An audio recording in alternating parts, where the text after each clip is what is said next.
Hello guys, isang maulan na araw ngayon. Guys, tignan nyo po. Walang tao sa paligid kasi matindi po, malakas ang ulan. So, dahil malakas ang ulan, napag-isipan ko na magluto tayo ng arroz caldo ngayon para sa ating masarap na merienda. At dahil may ulan na rin, so makakain tayo ng mainit-init at makahigop ng masarap na arroz caldo. So, stay tuned!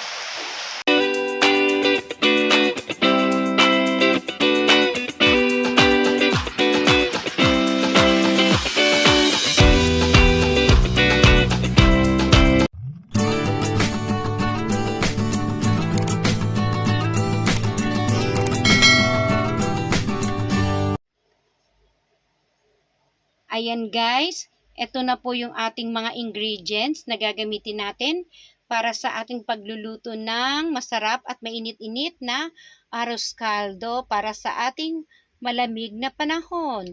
Ito po yung bigas na malagkit, meron po tayong kasubha, nilagang itlog, ang ating mga pampalasa katulad ng sibuyas, bawang, luya, chicken cubes, spring onion, at ito pong ating chicken. So guys, stay tuned para sa ating pagluluto.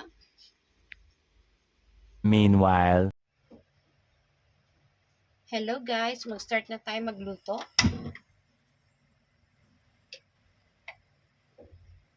Maglagay po tayo ng mantika.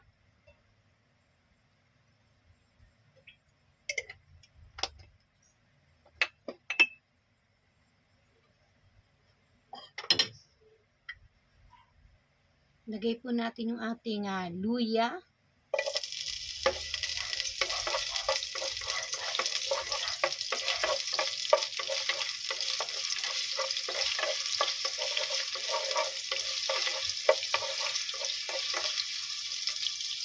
Ang ating bawang.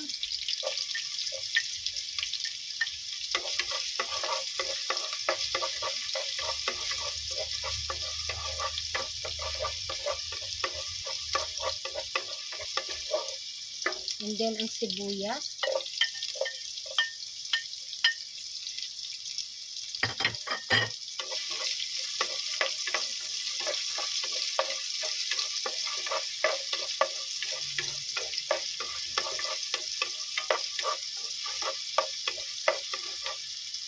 Isunod po natin yung ating chicken.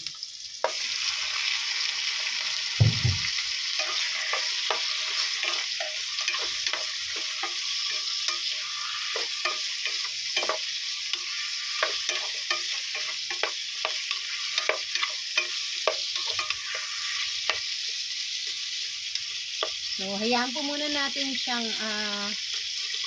maluto. Maluto po. Pero lagyan na po natin siya ng pampalasa. Katulad nitong patis.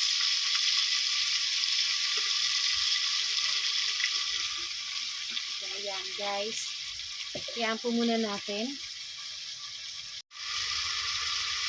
So, ayan guys. Maganda na po yung yung kulay niya, wala na po yung puti-puti niya. Pwede na po nating ihalo yung ating malagkit na bigas.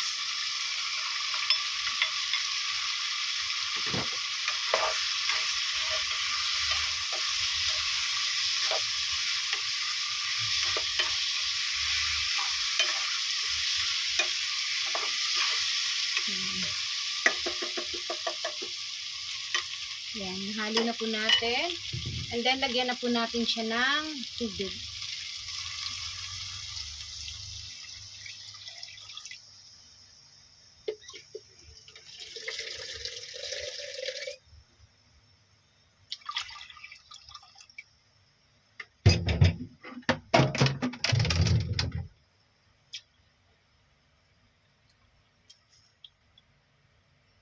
And then, pakuluan po natin siya.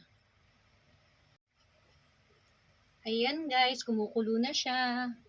After 7 minutes. So, hayaan lang natin siyang kumulo ng kumulo para maluto yung ating bigas.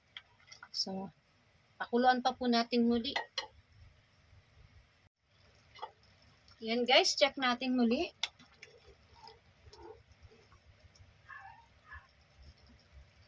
Ay, hindi pa po, kulang pa.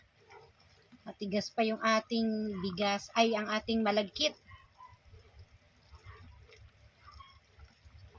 So, pakuluan pa po natin. 2,000 years later. So, ayan guys, check natin muli. Nagdagdag na ako din nito ng tubig. So, check natin kung malambot na yung ating bigas o yung ating malagkit.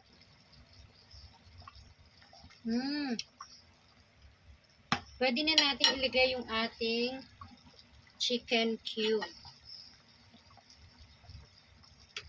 Lagyan na rin natin itong ating kasubha. Add flavoring din to at saka pampakulay. Sige, gawin natin dalawa.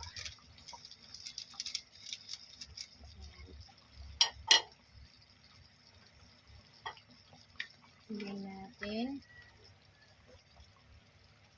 Dagdag pa natin yung isa para mas maganda yung pagkakakulay niya.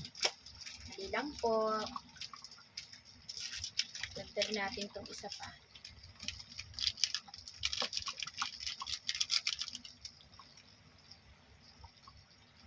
And then, lagyan natin ng paminta.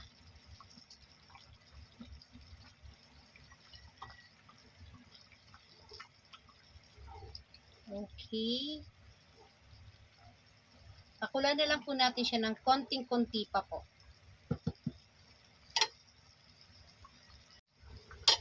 So, ayan guys. Check naman natin yung kanyang lasa, kung ano ang lasa niya.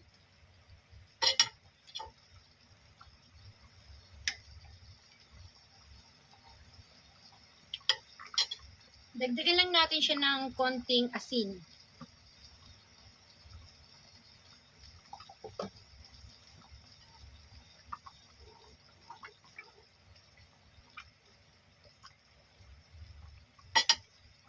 Natin muli.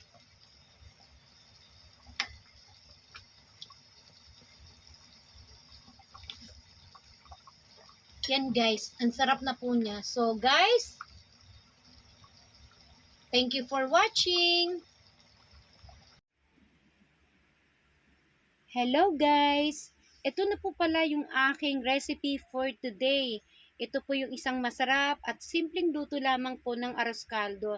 Dahil nga po sabi ko nga po sa inyo, maulan at malamig ang panahon. So, magmerienda po tayo. So guys, kung nagustuhan ninyo ang channel kong ito, please like, share, and subscribe. And don't forget to click the notification bell button for more updates. So guys, ano pang gagawin natin? Kain na po tayo! God bless! Yummy!